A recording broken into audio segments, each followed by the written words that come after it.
On the Track is a web TV show about cryptozoology, natural history, green issues and whatever else the team feel like making up as they go along. Enjoy!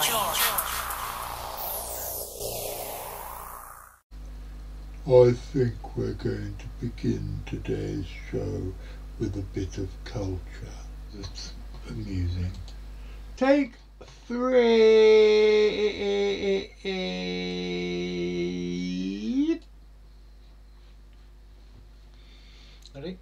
Ready. In the land of grey and pink, where only Boy Scouts stop to think, they'll be coming back again, those nasty grumbly grimleys, and they're climbing down your chimneys, yes, they're trying to get in. Come to take your money, isn't it a sin? They're so thin, they've black buckets into the sky. Don't leave your dad in the rain.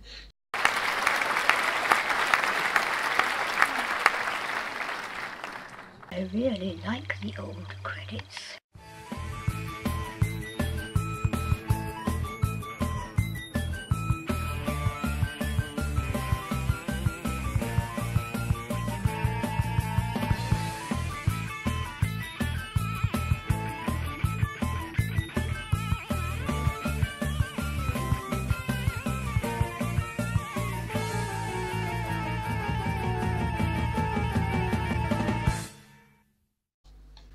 Good afternoon, ladies and gentlemen, and welcome to another episode of On the Track. My name's John Downs. I'm the director of the Centre for Fortean Zoology, and twice a week, for half an hour on Saturdays and for somewhat shorter on Wednesdays, I bring you an exciting potpourri of hard science, weird shit and surreality. And if you want to know what surreality is, I think the fact that we have one of the great Fortean icons of the 20th century singing a song from the first album by Caravan, all because they were introduced by a make-believe chicken, I think that probably explains surreality for you quite succinctly. If you remember last week's episode, I introduced you to Steve Andrews, an old friend of mine who has a butterfly in his bright green beard. I had a butterfly on my beard, oh yeah. I had a butterfly on my beard, oh yeah. Well, I had a butterfly on my beard, and it looked pretty strange, it looked pretty weird. I had a butterfly on my beard, oh yeah. Sadly, last episode we ran out of time far too soon, so here again is Steve Andrews, and the two of us are going to be talking about swallowtails. And another butterfly that I've had like a lot of experience with since I've been living here in Portugal is the swallowtail butterfly. And that for me, when I first saw a swallowtail butterfly here in the garden, it was like, oh, wow, it's a swallowtail, but it's a real swallowtail butterfly. Because before, I'd never seen one in life. I'd only seen them in books and on the TV and things, because the swallowtail in the UK, as you know, is incredibly rare. It only lives in Norfolk Broads now. So to see them in the gardens here was incredible.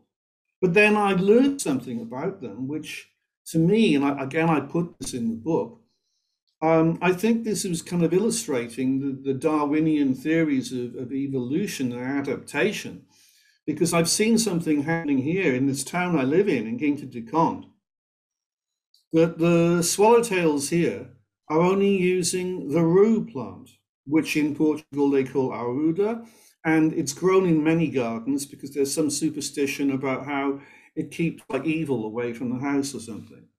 My landlord told me that, and I thought, well, that's great. It's good news for the butterflies, because the swallowtails here in Portugal, in the area I'm in, but not in all areas, in the area I'm in, they're choosing to lay their eggs on the rue.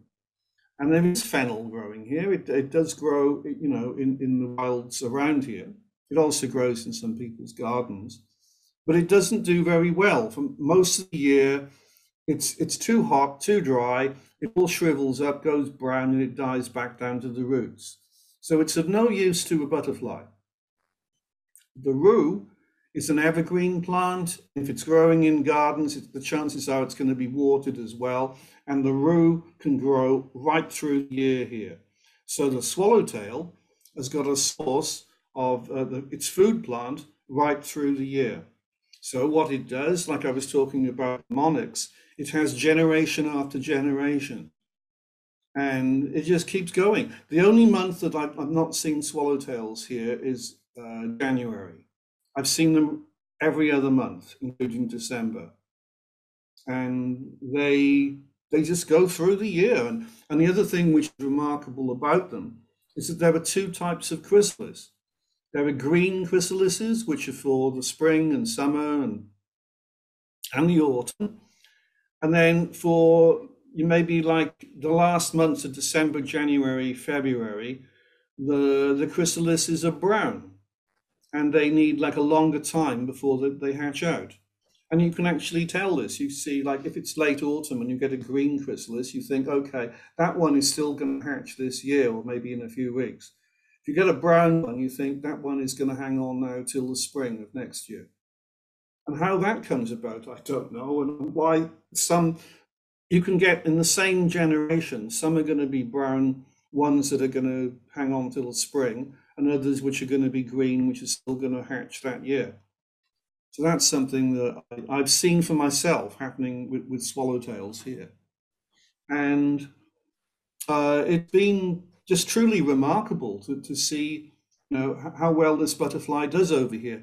And it also led me to understand why I say about the Darwin's theory of evolution and adaptation, that having observed for myself that here, that they're choosing the rue plant as the food plant, and they won't use fennel. I've even tried doing this. I've tried feeding caterpillars on fennel. They won't touch it. They will only stick to the rue. So having understood all that, I thought maybe at some time long, long ago, swallowtails in the UK, for whatever reason, chose to be using the milk parsley plant, and they've stuck with it. And so they won't go to any other plant. You could offer them, maybe you could go to the UK and you could offer rue or fennel to one of the Norfolk Broad's swallowtail caterpillars, and it probably won't eat it because the plant it wants is the milk parsley. So it's set up how it's going to be living. And I thought what could happen here is as the years go by, maybe the swallowtails from Kington to Cond would become a subspecies that will only use rue. And maybe the ones, because I know that elsewhere in Portugal, I've seen photographs and people tell me that the swallowtails there use fennel. So that to me is how you could get a subspecies eventually forming. Like you have it in the UK, because it's Papilio britannicus. Over here, it's Papilio gorganus. And so it's basically the same butterfly, but it's doing a different thing. And there are now changes to it, enough to make it a subspecies. So that, to me, that's been fascinating and something I can share, with the world. One of the things that fascinates me about European swallowtails is, as you say, the British subspecies is very rare, only lives in, I think, 2 bits of the Norfolk Broads now, and feeds off a not very common, in that area, not very common food plant. But the gorganus in most of Europe, France, Germany, Belgium, they have a wide range of things they'll eat. And now, with the weather changes, each year we are getting gorganus now turning up in southern Britain and even breeding here. And I can foresee the time when the British subspecies, Britannicus, becomes extinct because of genetic dilution, because the main European subspecies which is stronger and more adaptable, just outcompetes it and breeds it into nothing, breeds it into extinction. Yeah, you know, that makes complete sense to me. And the fact, as you mentioned, that the milk parsley in the Norfolk Broads is a rare plant itself. It's that swallowtail is really limiting its range, and we are losing wetlands, and it's a wetlands plant. There are insufficient wetlands, and I understand that the wetlands in the Norfolk Broads have also got a new problem because the sea is coming in, so a lot of it is now becoming too salty, which is causing a new problem, which is being caused, if you like, by climate change. So even that area, which is where it's hanging on in the UK, is now threatened by climate change and changes to the habitat. So the UK swallowtail could die out, and the Gorganus one from the continent could take over. And as I've explained, I've seen the Gorganus over here making an adaptation to choose a plant which is more suitable for it. So that's what it does. And I was going to say we've also got the scarce swallowtail over here as well, and that's an amazing butterfly. And I understand that it's got problems now because people have been cutting down the blackthorn, sloe, which grows in some parts here. So that's limiting its distribution. But it can also use peach and plum and almond. And I think that's what they do. And so, you know, you see them sometimes in places you don't expect. Like in a town, you'll see this amazing big butterfly. And again, I think what's happening is it's adapting. So it's got a range of, again, it's got quite a large range of food plants, and they're all like fruit trees. I think hawthorn is another one that it can use. And so, you know, it'd be interesting to see like how these European swallowtails, you know, how they adapt to the changing climate and the changing conditions which we're in. And what's happening over here for me this year personally is like I've been kind of horrified to some degrees about like how hot it's been and how dry this year. I mean, it's on the news here that like Portugal is being declared like, you know, it's an emergency, it's red alert for the country, and we have fires going on now. Outside here where I live, it's something like 96 and 98, and it's hot, yeah. And what I've noticed for the last 2 weeks, because I go out, you know, I walk most days, you know, I walk to the shops and back, and I walk around the area I live in. I've hardly seen any butterflies at all, not even the small white. Usually you can see the small white all year round, okay? No small white. The only butterflies I've seen in the last 3 to 4 days, I've seen 2 common blue and 1 meadow brown. That's it, nothing else. So right now it's too hot for butterflies here. And I mentioned the meadow brown because there was something that I learned about the meadow brown here, is that they will shade, they take shade, that they go under the trees when it's really hot here. There's like a strip of land right by where I live. It's kind of scrub land, and there is very sparse pine forest and also some oak.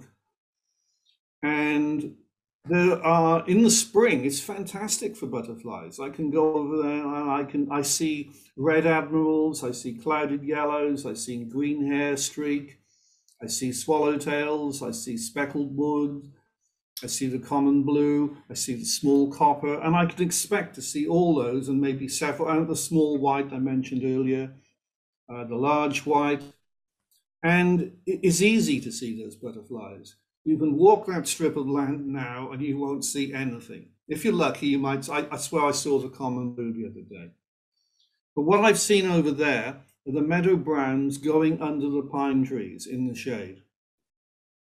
But the other thing that I wondered about and I'm wondering about now, if you like, is the butterflies that need grass, like the meadow brown, the speckled wood. What happens over here? Most of the grass, it just dies, it just shrivels up, it goes brown, and if you put it in your hands, it'll just crumble to dust. It's dead. I said, well, if a meadow brown or a speckled wood female laid her eggs on this grass when it was a bit healthier. Yes, that's right. And every year, I've been here since 2000 and let's see, 15, 16, 16. Yeah, I've been here 5-6 years now. So every year, I'm used to seeing like the hot summers here. But I think this year is the worst ever. And the main reason is that we didn't get the rain in the winter. Again, I saw this problem in Tenerife. There was one year in Tenerife. We didn't get the rain in the winter. I was up on Mount Teide with a friend of mine. I was trying to like show her, you know, how wonderful it was. And it wasn't wonderful. It was like a disaster area. The vegetation up there, which should have been growing at its best in the winter, was all dead. Again, it would crumble to dust. And it was because there was no rain. Like if you don't get rain in the winter, in the late autumn, winter months, Tenerife, the island suffers badly, all the island. And that happened there. And over here, we had winter drought, we didn't have the rains, and it's just continued. But getting back to the butterflies, I've always wondered, how do they get through these hot summers? You know, and I don't actually know. I'm not sure. The meadow brown and the speckled wood. The speckled wood does really well here. And there's another butterfly which is not a grass feeding butterfly for the caterpillars, but the small copper. The small copper. There's sheep sorrel grows here. It grows fine in the winter. In the spring, but for most of the months of the year, you won't find any. Or if you did find it, it would be like earth level and just completely shriveled up.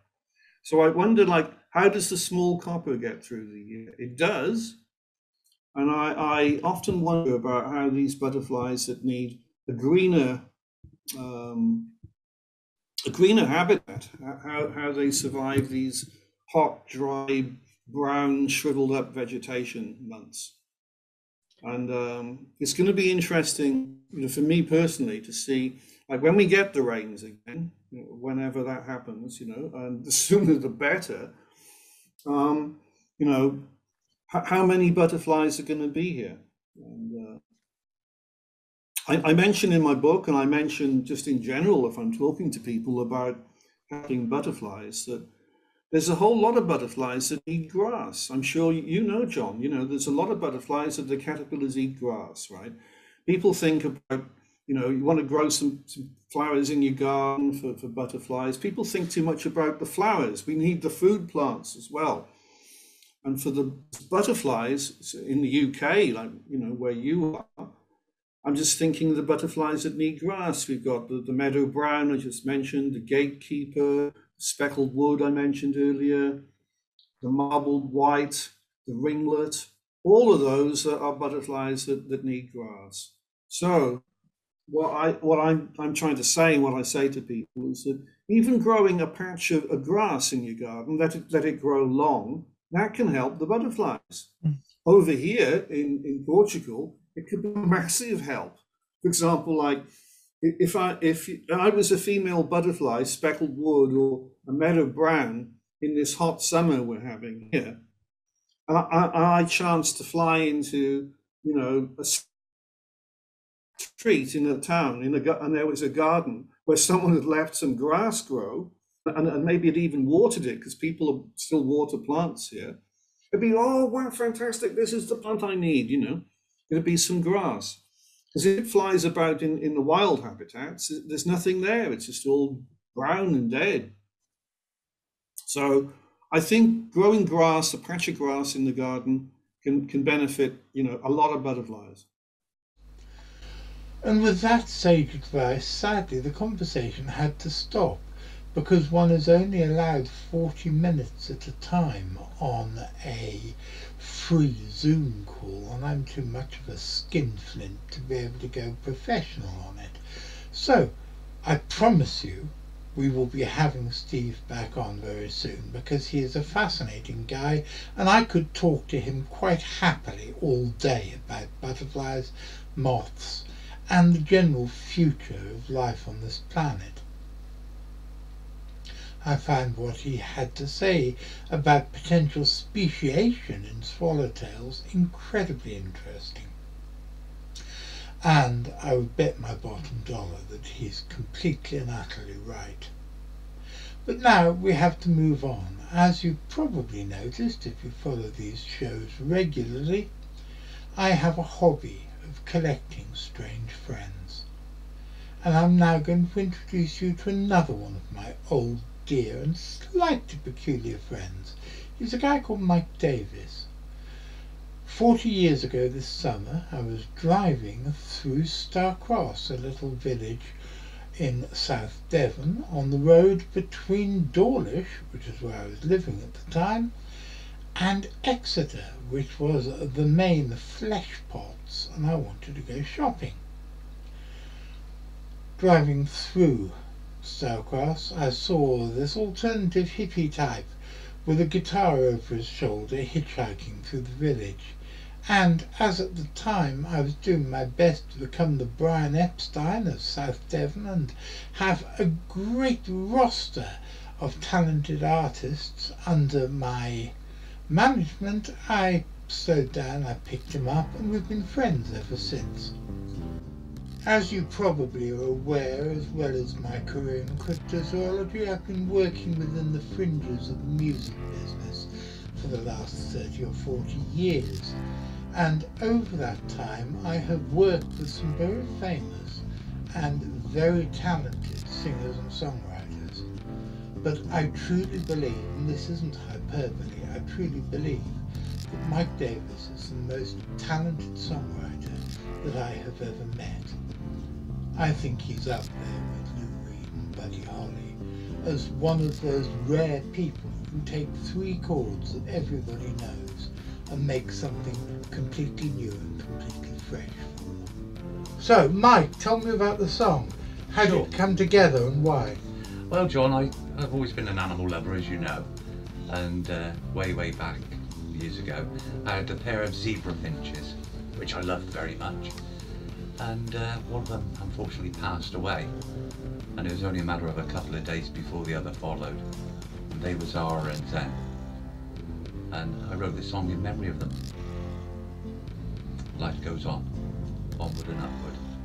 And this is the first time, because you and I have been recording together for years, but this is the first time you've brought your sister here as well to sing on the record. Yeah, well, Tina was there when I wrote the song and sort of helped me create it in a way, because she was giving me the backing vocals and the will to get the song done. Well, it's always been one of my favourites. What about you, Tina? Yeah, it's always been one of my favourites too. I think it's a lovely song. It is. And I'm really glad we all got together this evening and last week and everything to get it done. Always a pleasure to see you, John. It's been lovely, John. Thank you.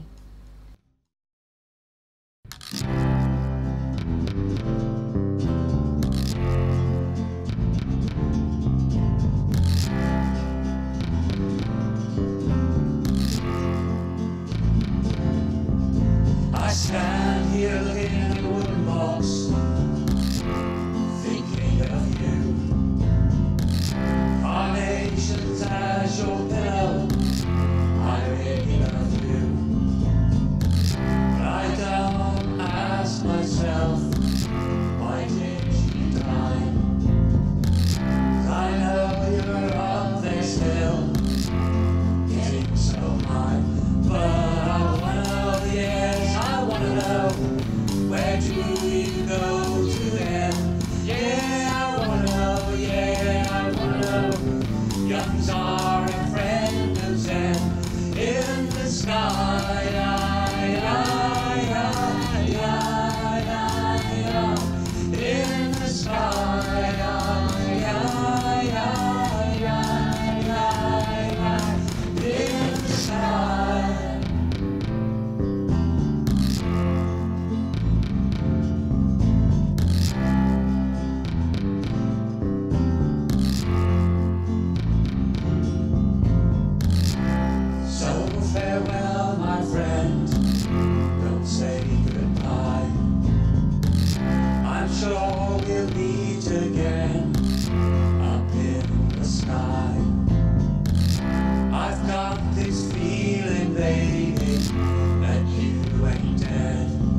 young star, my friend and zen, in the sky.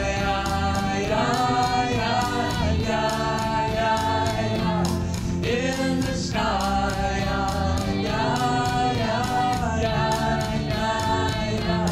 In the sky.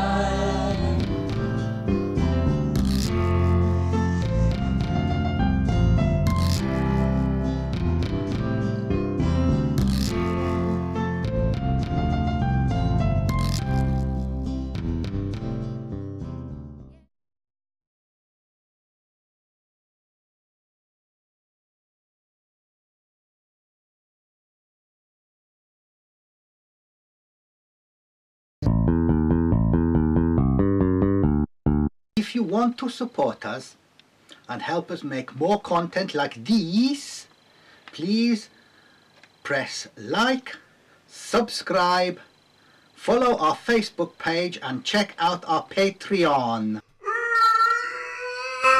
And as the ghost of Joe Strummer, who's an ever more regular visitor to my little studio, wants me to remind you, always press the notification bell.